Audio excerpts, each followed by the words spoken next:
Hey, friends. Um, Another day and another set of random thoughts to share with you.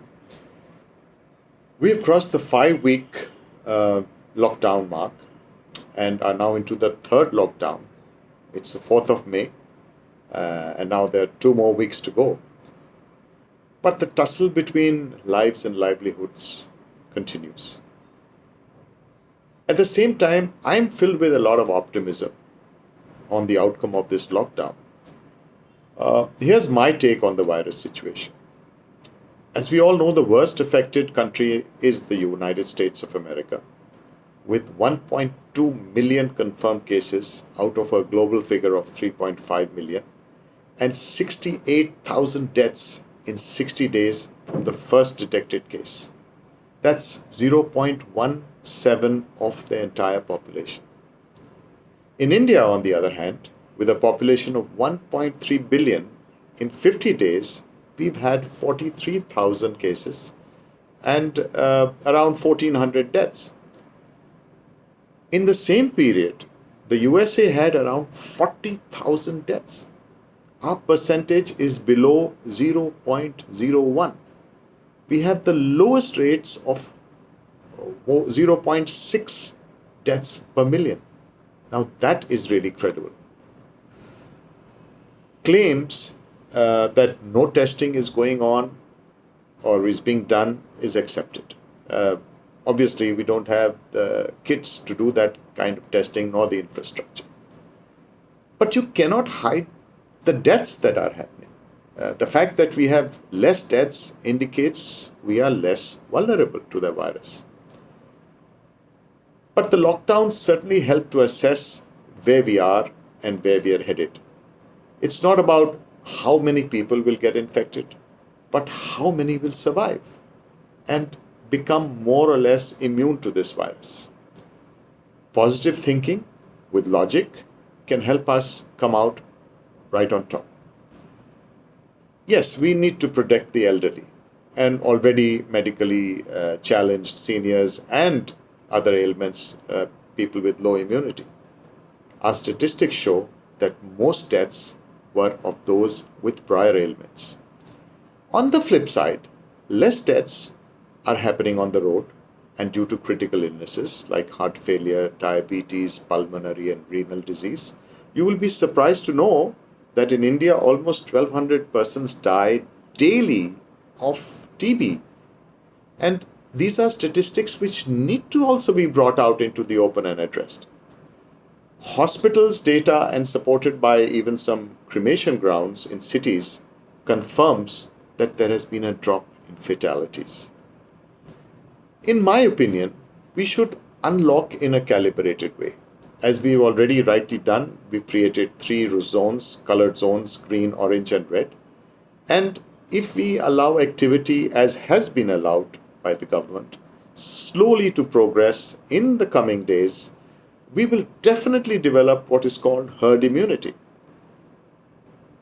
While I completely agree on social distancing, the use of masks, sanitizing, etc., this will obviously become a way of life. We cannot possibly stop people in crowded markets, slums, trains, buses to practice this. In a country of the size of India, can you imagine a train or a bus carry 30% of the passengers? Unimaginable. Can families in slums afford larger spaces? No. So we, as responsible citizens, have to propagate the need to be aware of what are the consequences if you're exposed to the virus. I strongly believe that we will bounce back much faster than the rest of the world.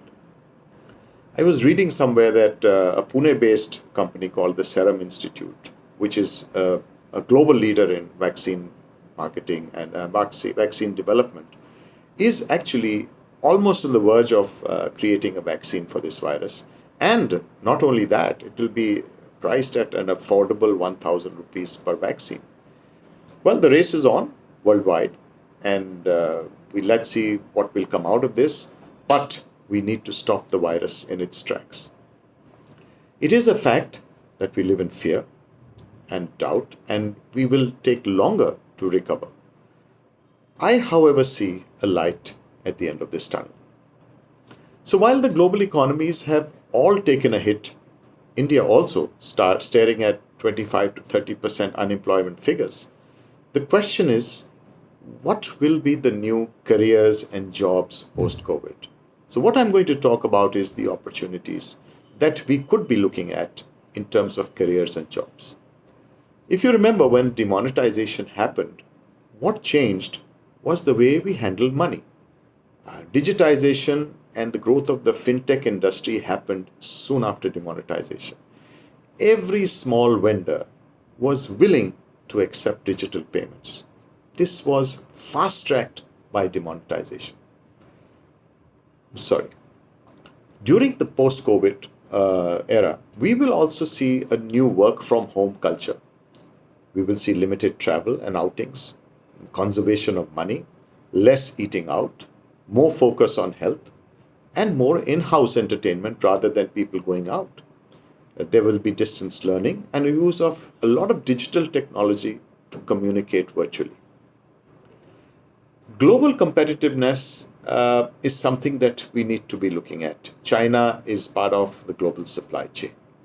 And for us or anybody to be globally competitive, we need to look at how manufacturing in China is done. And today, if we need to beat them at their own game, we need to look at what we all talk about is upgrading ourselves to Industry 4.0 standards, which are the global standards for manufacturing. Terms like robotics, machine learning, augmented reality, artificial intelligence, data mining and analytics, 3D printing are the new buzzwords which are inherently embedded into the concept of Industry 4.0. And to get China out of the supply chain, we have to move very quickly.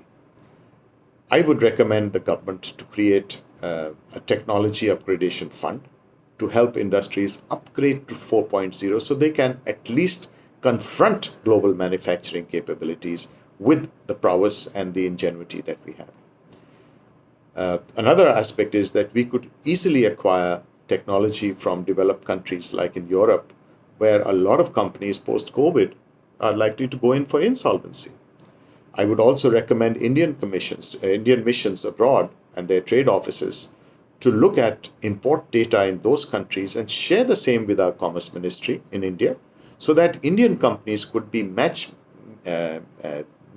with companies overseas. And we could also look at possibilities to supply the very same goods they were buying earlier from China. They say necessity is the mother of invention. I'll add to that. Adversity is a catalyst for these inventions. And this is exactly what we are going through, adverse situations. And they also say that you stop living the day you stop learning. We have to develop a culture of lifelong learning to stay relevant with skills necessary to succeed in the future. It's no longer survival of the fittest. It is survival of the quickest. How many of the top 100 companies from 100 years ago exist today? Those who do, if you look at the history of these companies, were actually created in adverse situations such as these. So adversity does create successful products and companies. At the same time, with job losses and to save costs, children will return to join their families and will start to learn how to live together. And that living together culture will now be rekindled.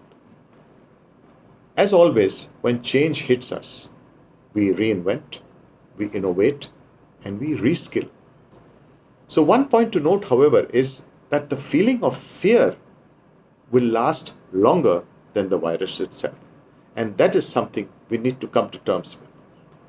So let's spot the opportunities. Now, there are some businesses which are perennial in nature. That means no matter what changes take place and whatever happens in this world, these businesses somehow continue, of course, with probably a new dimension to doing the same thing, but they do continue. And now is the time to look at them as opportunities again. Let me name a few. Healthcare is one, education, food and agri-tech, entertainment, communication, manufacturing, mobility, climate change, and environment protection. In the case of healthcare, as the global population ages, we lose a lot of immunity in the older people, and preventive healthcare instead of general healthcare is the answer to that. So there is a lot of scope for paramedics, geriatric care, telemedicine, even psychology. So if you look at opportunities in healthcare, there is a tremendous opportunity going forward. Education. This will now acquire a new dimension totally. Learning from home and being examined from home will now become the new normal. This was starting to happen just before COVID happened. But because of COVID, this entire concept of distance learning and learning from home and digital use of digital tools to teach has been fast forwarded for and is happening now 2 years before it would have otherwise. Another very important area, and which never goes out of business, is the food and agri-tech. The value of food was perhaps never more appreciated as much as it was during the lockdown period. 50% of our population is involved in agriculture and contributes to 100% of the food to our population in this country. And the contribution to GDP of the agricultural sector is only 20%. This needs to change. The farmer deserves better, and his hard work must be enhanced and rewarded by value addition. This sector offers tremendous opportunity for everyone in the food supply chain. Then, of course, we look at entertainment. All the content for entertainment will now be difficult to create due to social distancing requirements and other restrictions. So what is going to take over is animation, digital technologies, and augmented reality. So all this is going to completely transform the way entertainment software is going to be created. Communication will go digital. I mean, we are all experiencing this right now. I mean, no better example than now to explain how prolific digitization has become in our lives. Digital marketing, people will market through digital platforms. Even I heard cars are going to be marketed digitally and not through showrooms. So sitting at home, you can probably have a three-dimensional 360-degree approach to look at products you want to buy. Performance measuring tools. Tools like Zoom, Skype, WhatsApp, Duo, of course, are communication tools, which you're all familiar with. Digital platforms like chatbots, interactive websites, even newspapers went digital in a big way during the lockdown. So, digital is in. Manufacturing. Now, manufacturing contributes about 20% to our GDP. If you look at the top 17 economies which have emerged in the last few decades, the biggest contributor of those economies was on account of manufacturing. And in manufacturing also, the largest contributor was the MSME sector. So if we need to become part of the global supply chains as a manufacturing nation, we need to adopt to Industry 4.0 standards.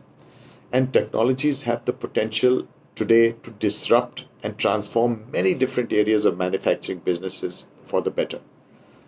Executives do not appear to be leveraging as broadly across the organization as they should. Executives still don't fully understand the skills necessary to succeed in this ever-changing industry, especially the 4.0 world. If we need to compete with the world and get China out of the global supply chain equation, even partially, we need to upskill and upgrade. Another area of opportunity is mobility. We are never going to stop moving, and while we have already moved from one standard to another, we are now looking at self-driven cars or driverless cars or even private and customized air travel. drones, jetpacks, car charging. There is tremendous opportunity in the area of mobility. And there are, of course, then good businesses, but they are more discretionary in nature. They come in and go out of fashion. As in this case, in the post-COVID era, we look at aspirational businesses where you talk about real estate or houses, or buying a car or a luxury item like gadgets, even holidays or eating out, beauty and grooming, destination weddings.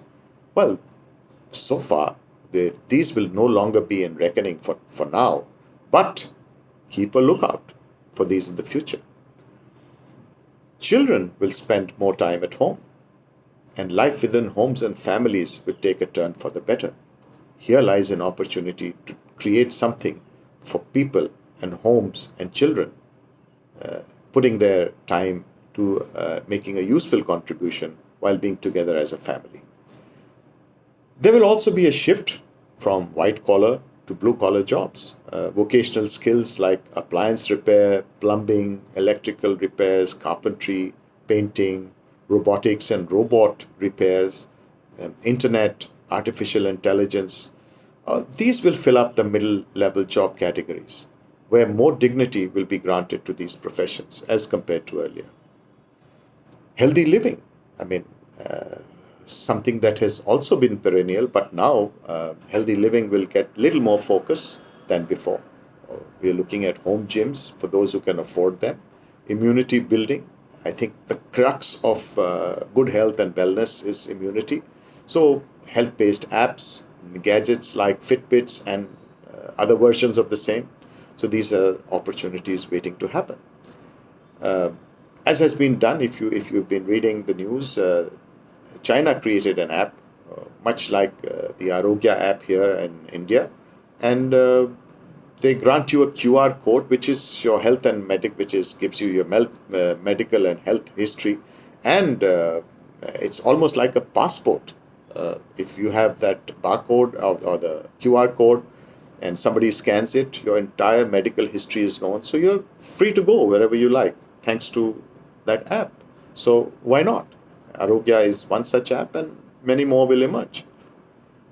Well, it's a long haul, and as I mentioned earlier, it is the survival of the fittest and the quickest that will decide who surges ahead. It is, after all, a mad, mad world, and innovation, ingenuity, ethics, being ahead of the curve, honest hard work, and diligence will be the deciding factors for good livelihoods and careers. And with India having the demographic advantage, there is nothing to stop us.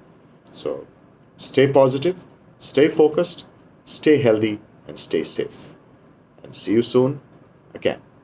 Bye bye.